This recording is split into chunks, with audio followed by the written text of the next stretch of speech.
السلام علیکم ورحمۃ اللہ۔ مرنے سے 40 دن پہلے کیا ہوتا ہے؟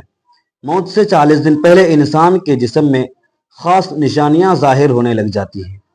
جب بندے کا اس دنیا کو چھوڑ کر جانے کا وقت آتا ہے تو بعض روایات کے مطابق موت سے 40 دن پہلے حضرت اسرائیل علیہ السلام اس بندے کے پاس تشریف لاتے ہیں۔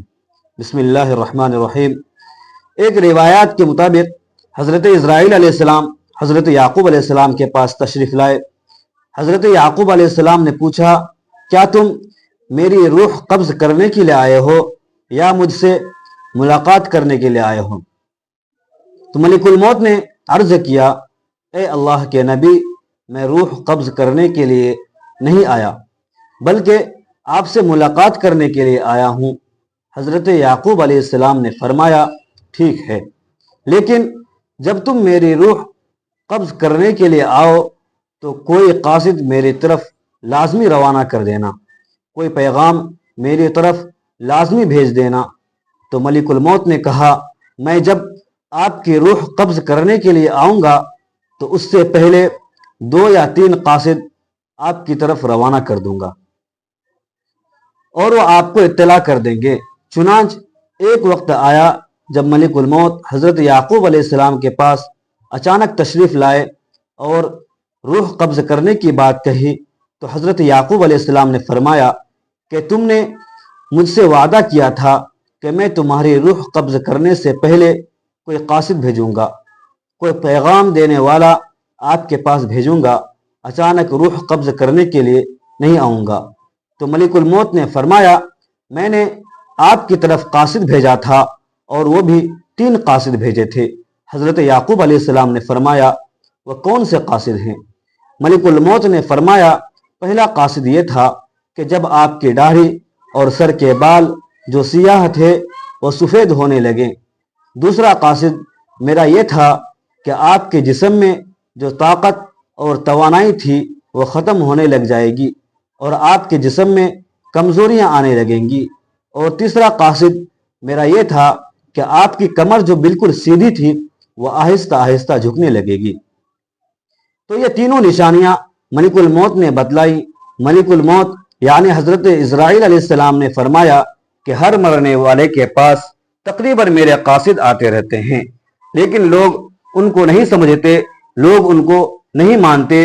اگر مرنے والا بندہ اپنی زندگی میں نیکیاں اور تقوی پرہیزگاری اختیار کرتا رہا، پھر اس کی موت کے بعد اس کا چہرہ خوبصورتی سے چمک اٹھتا ہے تو یہ ایسی علامت ہے جس سے اچھا تاثر لیا جا سکتا ہے اور اس بات کی امید کی جا سکتی ہے۔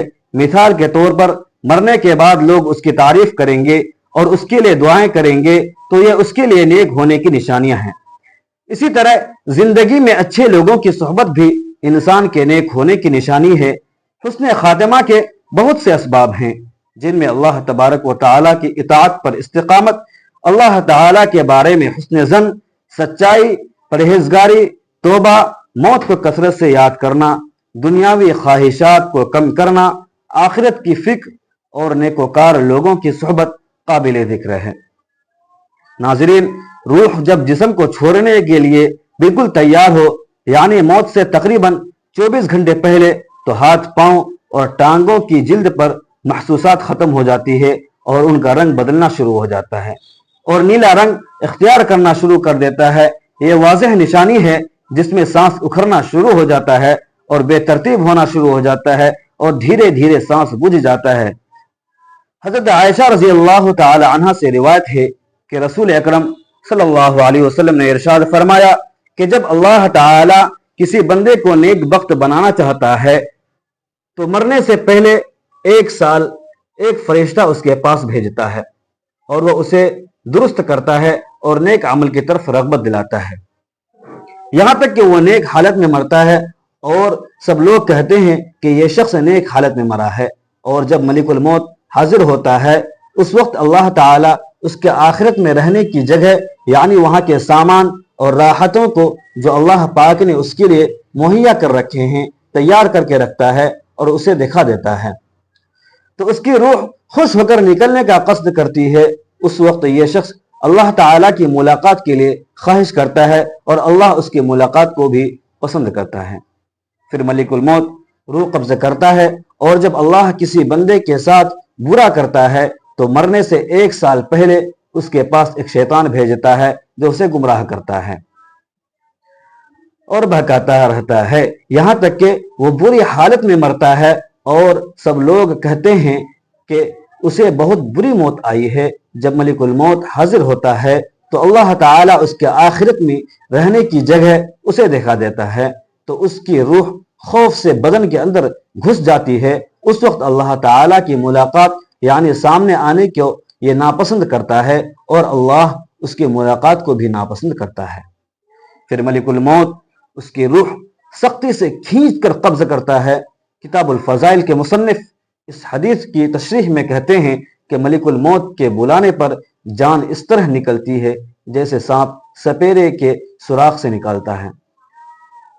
مومن اور کافر دونوں کی جسم سے روح نکلنے کی حالت یکساں ہوتی ہے، فرق صرف یہ ہے کہ مومن کی جان تو خود نکل کر جانا چاہتی ہے اور کافر کی جان جسم کے اندر واپس جانا چاہتی ہے۔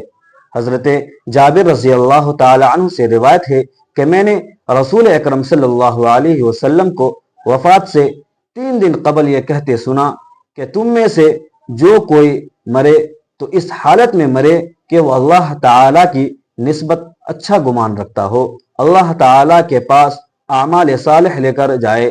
بس اس کا مفہوم یہ ہوا کہ اعمال صالح کی پابندی اس قدر کریں کہ مرتے وقت حق تعالی کے ساتھ حسن ظن پیدا ہو جائے۔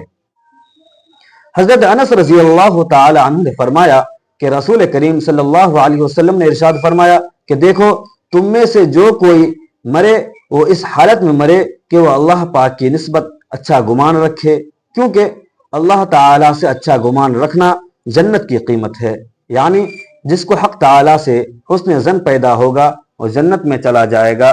روایات میں ہے کہ حضرت عمر فاروق رضی اللہ تعالی عنہ نے فرمایا کہ رسول کریم صلی اللہ علیہ وسلم نے فرمایا کہ جب اللہ تعالی کسی بندے کو درست رکھتا ہے اسے شہد جیسی خوشگوار چیز دیتا ہے، یعنی اعمال صالحہ اور اخلاق حسنہ کی توفیق عطا فرماتا ہے۔ صحابہ نے پوچھا کس طرح شیری کرتا ہے؟ آپ نے فرمایا مرنے سے پہلے نیک کام کرتا ہے یہاں تک کہ اس کے پڑوسی اس سے خوش ہو جاتے ہیں۔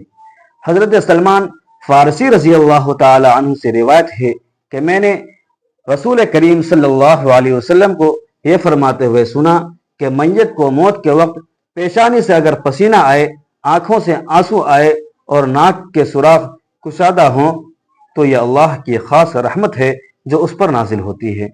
گلے میں سے ایسی آواز نکلنا جیسا کہ جوان اونٹ کا گلا گھونٹنے سے آواز آتی ہے اور اس کا رنگ بدرنگ ہو جائے اور منہ سے جھانک نکلے تو یہ اللہ کا عذاب ہے۔ ناظرین گرامی، اللہ تعالیٰ نے عرش کے نیچے ایک درخت پیدا کیا ہے، اس کے پتے تمام مخلوقات کی گنتی کے برابر ہیں، اس کا نام سدرۃ المنتہا ہے۔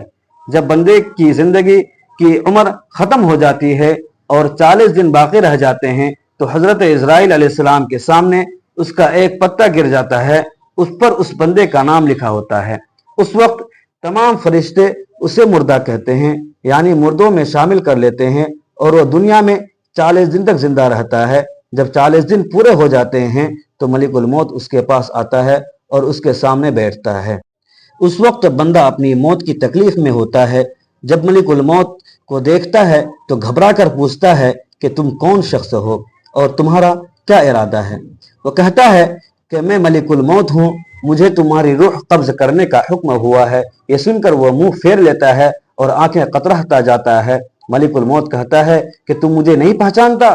میں وہ ہوں جس نے تیری رشتہ دار تیرے ماں باپ کی روح قبض کی ہے اور آج تیری روح قبض کروں گا۔ تو نے دنیا کا حال کیسا دیکھا؟ بندہ کہتا کہ میں نے دنیا کو بے وفا اور مکار پایا۔ پھر اللہ تعالیٰ کے حکم سے دنیا اس کے پاس آئے گی اور کہے گی اے نافرمان، تو نے اپنے رب کی کس قدر نافرمانی کی ہے اور کس قدر تو نے گناہ کیے۔ تمہیں نصیحت کی گئی اور بہت ساری باتیں تم نے سنی، لیکن تم نے جانا کہ ہم دنیا میں ہمیشہ رہیں گے۔ یاد رکھو میں تجھ سے اور تیرے اعمال سے بیزار ہوں۔ پھر اس کا اعمال اس کے سامنے آئے گا اور کہے گا نافرمان، تو نے